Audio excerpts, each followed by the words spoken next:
interview people who have been through trauma and strife in their life, the real survivors seem to be the ones that had a strong sense of humor. When we were in the prison camp, when we were sort of rescued or let out by the Russians, we all ran around wildly, of course, and very happily.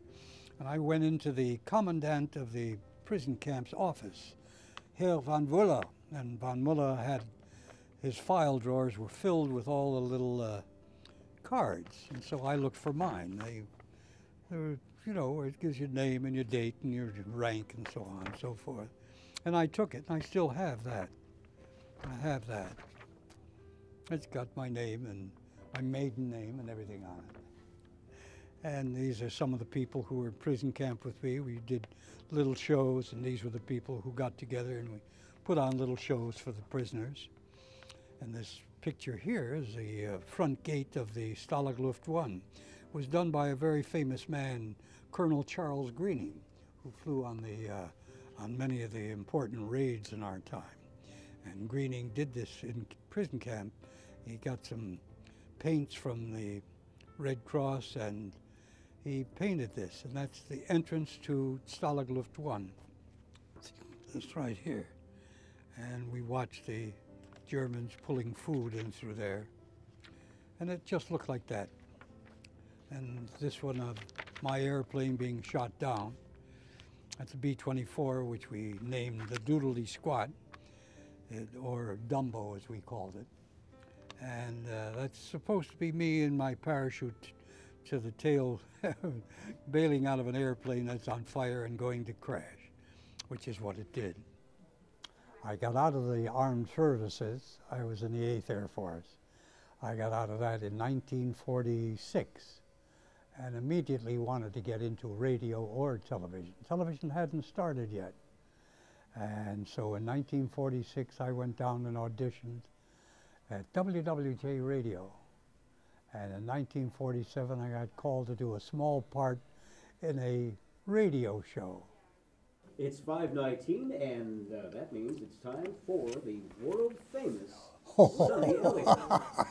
Weather sponsored by Blockbuster, Sonny. I'm in favor of them. I like their film, and I like the way you introduced me. How nice. I don't know where I come up with the ideas for the humor. The humor is to make it different, so that it is different, so that it is noticeable, so that people can enjoy what you say. Hey, I ran into Marwin J. McGonigal over there. He was born an only twin, you know. He says middle age is when you can do everything you used to, but not until tomorrow. And not until tomorrow will the leading edge of a parcel of milder air get here. Hello, Liebchen. How you doing, baby? Okay, you ready to listen and edit? Okay, let me tell you what Garrison J. Galen did. He says, never raise your hand to an unruly child. It leaves your groin unprotected. And she'll edit my copy, so to speak. She'll tell me that's good or that's bad or take that out, you know. And it's not necessary, except I do it to give me a chance to call her home, a reason to call her. Which translates into slightly more acceptable temperatures. Springtime begins to live up to its name, which is springtime. And so we spring into spring with more I guess what? What do we get, Paul? A little pep in your step, a little zing in your sting. Does it put a little life in your wife? Well, we're not too sure about that. I do not say it in the old-fashioned, straightforward, dull way. Anybody can do that. Anybody can pick it up and say, hey, the high tomorrow will be 42. I've got to see it's going to be warmer than, or hotter than what? Forecast for tonight, clear skies, but too darn cold. We need cold air, or more cold air, like Dolly Parton needs a bosom buddy.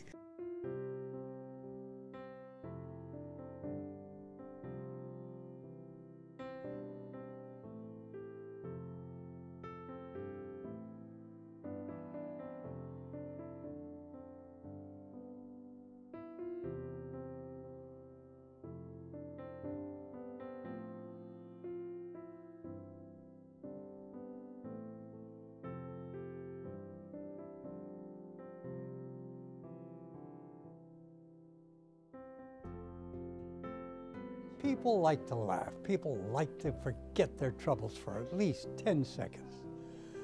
Even me, if I could just forget for 10 seconds, and I do when I'm trying to remember a line, I forget for more than 10 seconds. But it's laugh while you can, or live while you can.